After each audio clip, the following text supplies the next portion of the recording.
যেই রেসিপিটা শেয়ার করব তো ভোলা মাছের। তো আমি কিভাবে ভোলা মাছটা রান্না করব সেটাই ভাবলাম তোমাদের সাথে আজকে শেয়ার করি।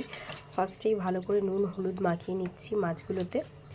আর এখানে টমেটো কেটে নিয়েছি, আর এখানে 2 রকম সর্ষে আর কাঁচা লঙ্কা রয়েছে, এটা পেস্ট করে নেব। তারপরে দেখাচ্ছি কি করব না করব, দেখতে থাকো ভিডিওটা। তো এই যে তেল গরম হয়ে গেছে, এবার আমি একটা একটা করে মাছ দিয়ে দেবো গরম তেলে।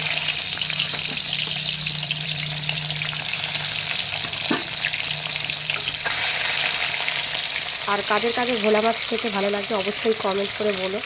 তো মাছগুলোকে ফার্স্টে ভেজে নিই ভালো করে। তো এইদিকে লাউ শাক হচ্ছে, অনেক জল বেরিয়েছে, এখন ঢাকা দিয়ে দিই লাউ শাকটা ভালো করে সিদ্ধ হয়ে যাক। আর এদিকে মাছ ভাজা প্রায় হয়েই গেছে, আমি 2 পিঠটা ভালো করে ভেজে নিয়েছি একদম লাল লাল করে।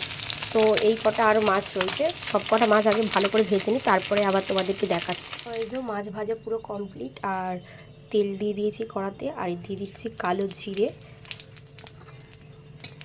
কালো জিরেটা ভালো করে একটু ভাজা ভাজা হয়ে যাক, মানে একটু পোড়া পোড়া হয়ে যাক কালো জিরেটা। তো এই যে সর্ষে বাটাটা দিয়ে দিলাম।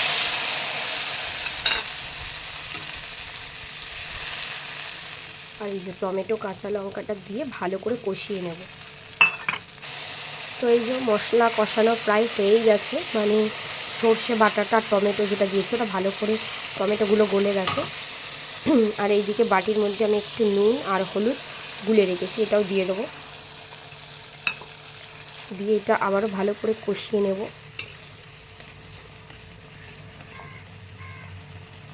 এটা ভালো করে কষানো হয়ে গেলে এর মধ্যে জল দিয়ে দেবো।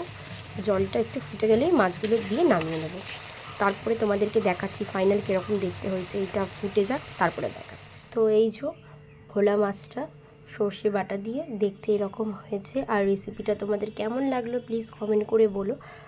আর তোমরা নেক্সট কী রেসিপি দেখতে চাও বা কী ভিডিও দেখতে চাও সেটাও কমেন্ট করে বলো। টাটা, দেখা হচ্ছে নেক্সট ভিডিওতে।